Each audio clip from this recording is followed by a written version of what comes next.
में सबसे बड़ा हथियार बल नहीं है,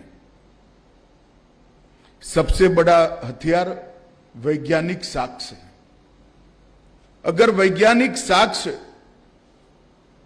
शुरुआत से ही संरक्षित किए जाते हैं तो क्रिमिनल को सजा कराने में इससे बड़ा कोई हथियार उपयोग नहीं हो सकता।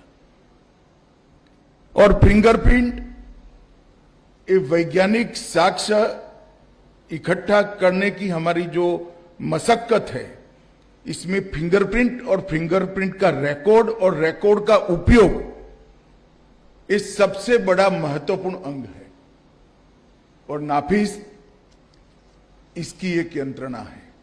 नाफिस का प्रयोग 2003 में सबसे पहले गुजरात में अहमदाबाद शहर में शुरू किया गया था, फिर गुजरात के स्तर पर लाए, और जब मैं यहां आया तब नाफिस को अखिल भारतीय स्तर पर हमने इंट्रोड्यूस किया। ढेर सारे ऐसे केस है जो नाफिस के माध्यम से जटिल केसों को सरल करने में बड़ी मदद मिली है। मगर मैं अभी भी मानता हूं कि नाफिस का उपयोग 10% ही हो रहा है। नाफिस का उपयोग सिर्फ अपराधी को ढूंढने के लिए करना जरूरी नहीं है। नाफिस तभी सफल हो सकता है जब आप हर क्राइम सीन से प्राप्त फिंगरप्रिंट को से नाफिस के डेटा को समृद्ध करें। ये 2 वे सिस्टम है। इसका उपयोग ये अपराधी सिद्ध करने में बहुत उपयोगी है, मगर उपयोग तभी हो सकता है जब डेटा जनरेट हो। तो जब हम ट्रेनिंग करते हैं तब सर्च करने के साथ साथ कलेक्ट किए हुए फिंगरप्रिंट को डेटा में अपलोड कर डेटा को समृद्ध करने की दिशा में भी हमने ट्रेनिंग में एक महत्वपूर्ण स्तंभ बनाना पड़ेगा। मित्रों, हमारा लक्ष्य बहुत स्पष्ट है। अपराधी कितना भी चतुर हो, वह कानून और विज्ञान की संयुक्त शक्ति के सामने बचना नहीं चाहिए। वैज्ञानिक जांच, समयबद्ध अभियोजन और इंटीग्रेटेड क्रिमिनल जस्टिस सिस्टम, इसका उपयोग कर हमने क्राइम कंट्रोल करना है। अपराधी को पकड़ने से क्राइम कंट्रोल होता है, वो मान्यता दक्यानुसी मान्यता है।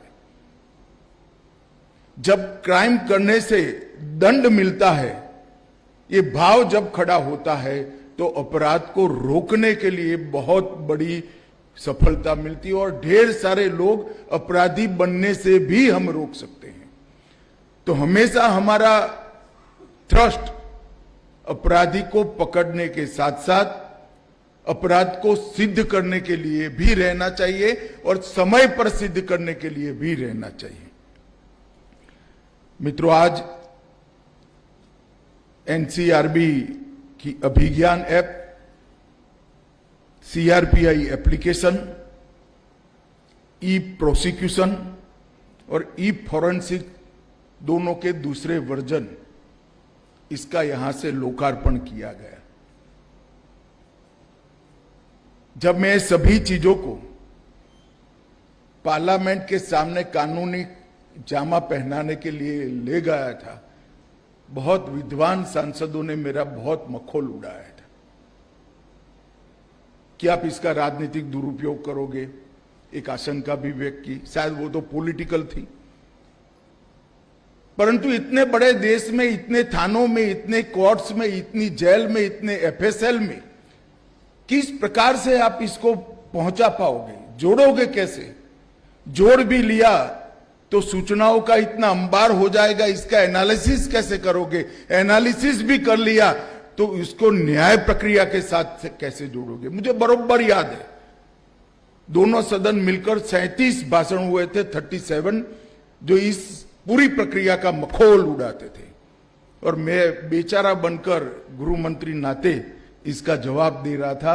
आज मुझसे संतुष्ट व्यक्ति कोई नहीं है। पूरे कानून को हमने जमीन पर उतारने का काम